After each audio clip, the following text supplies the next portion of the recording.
샬롬 6월 30일 큐티 가이드 함께 하도록 하겠습니다. 오늘 본문은 출애굽기 13장 1절에서 10절까지의 말씀, 날마다 주께로 152페이지입니다. 오늘 본문은 무교절에 대한 내용을 담고 있습니다.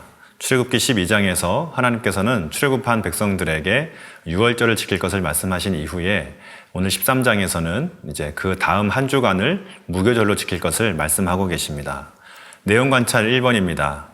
하나님께서 거룩히 구별하여 하나님께 속하게 하라고 하신 것은 무엇입니까? 2절 말씀인데요. 제가 읽어드리겠습니다. 이스라엘 자손 중에서 사람이나 짐승을 막론하고 태에서 처음 난 모든 것은 다 거룩히 구별하여 내게 돌리라. 이는 내 것이니라 하시니라. 아멘. 하나님께서는 이스라엘 백성들에게 사람이나 짐승을 막론하고 처음 난 것, 장자는 모두 거룩하게 구별하라 라고 말씀을 하고 있습니다. 1전에 하나님께서는 장자의 의미에 대하여 말씀하신 적이 있습니다. 출애굽기 4장 22절인데요. 제가 읽어드리겠습니다. 너는 바로에게 이르기를 여호와의 말씀에 이스라엘은 내 아들 내 장자라. 아멘.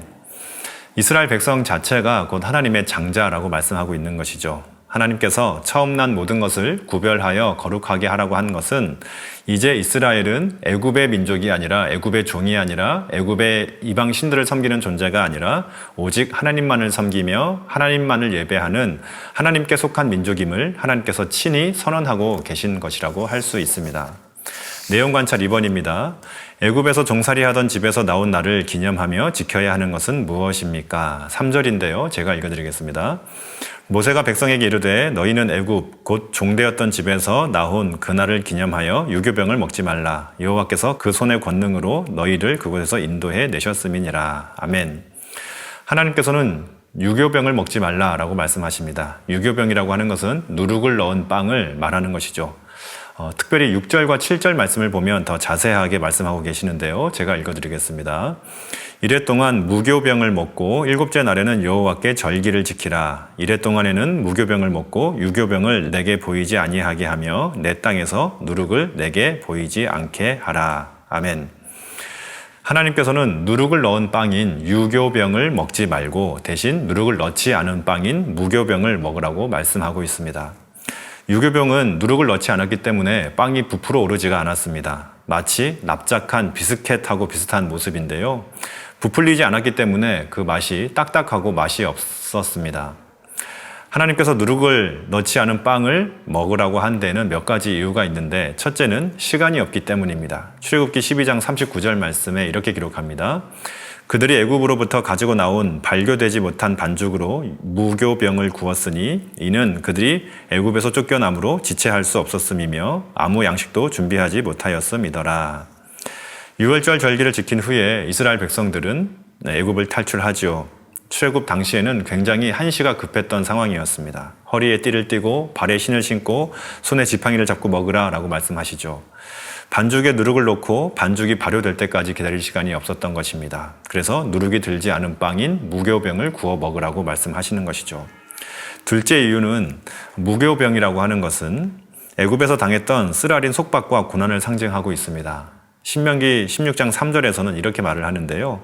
누룩 없는 빵이라고 하는 것을 고난의 떡이라고 묘사를 합니다. 하나님께서는 고난의 떡, 곧 무교병을 쓴 나물과 함께 먹으면서 억압과 고통을 당하던 애굽으로부터 해방된 일을 항상 기념하라라고 말씀을 하고 있습니다. 무교절을 통하여서 무교병을 먹으며 애굽의 억압과 고통으로 구원해 주신 하나님을 기념하도록 하신 것이죠. 셋째, 누룩은 죄를 상징합니다. 성경의 여러 곳에서 누룩은 죄의 모습으로 그려지고 있습니다. 특별히 고린도전서 5장 6절에서 8절을 보시게 되면 누룩을 죄와 연결하고 있습니다. 누룩 없는 빵을 먹으라고 하셨던 것은 애굽에서의 모든 죄악을 다 벗어버리고 오직 하나님만을 섬기는 민족이 되고 거룩한 민족이 되라라고 하시는 하나님의 말씀인 것입니다. 내용 관찰 3번입니다. 여호와께 절기는 며칠 동안 지켜야 합니까? 6절로 7절 말씀인데요. 하나님께서는 7일간 무교병을 먹으며 무교절을 지키라. 한 주간을 그렇게 지킬 것을 말씀하고 있습니다.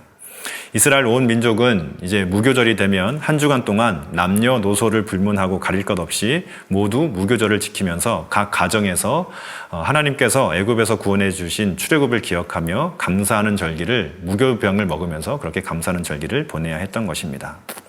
연구와 묵상인데요. 4번입니다.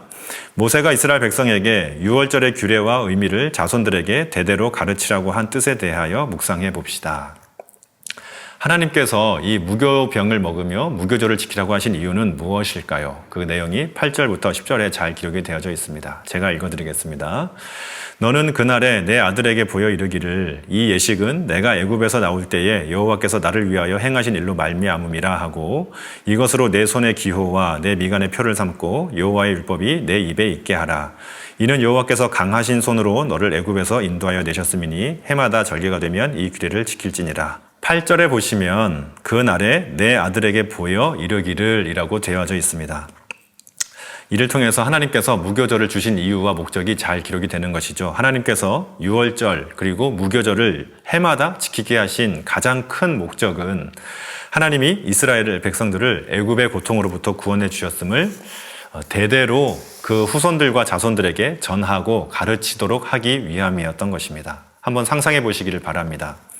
각 가정에서 이스라엘 달력으로 1월 15일이 되면 모든 가족이 다 모입니다. 그리고 한 주간 동안 온 가족이 함께 모여 식탁에 모여서 무교병을 구워 먹습니다. 그리고 쓴나물을 함께 먹으면서 하나님께서 행하신 놀라운 기적을 통하여서 이스라엘 백성들이 출애굽의 놀라운 역사를 아버지와 또 어머니가 그 자녀들에게 아들과 딸들에게 함께 모여서 두런두런 이야기하며 그 이야기를 전해주는 모습을 한번 상상해 보십시오. 이보다 더 큰 신앙 교육이 있을까요? 이보다 더 큰 믿음의 세대 계승의 현장이 있을까요? 하나님께서는 가정을 통하여 믿음의 세대 계승이 이루어지기를 바라셨던 것이죠. 그것을 유월절 그리고 무교절을 통하여서 하나님의 놀라운 출애굽의 역사, 구원의 역사를 대대로 자손을 통하여 전파되어지기를 원하셨던 것입니다. 이제 삶의 적용입니다. 5번인데요. 자녀의 신앙 교육을 위하여 가정에서 행하기를 원하는 영적 훈련에 대해 생각해 봅시다. 오늘 말씀을 생각하시면서 오늘날 현대의 우리들의 가정 가운데에 어떻게 하면 마치 무교절처럼 또 유월절처럼 각 가정에서 자녀들에게 신앙교육을 할 수 있을까 한번 고민해 보셨으면 좋겠습니다. 특별히 제안 드리는 것은 주일 저녁 시간을 따로 떼어놓는 것은 어떠신가요?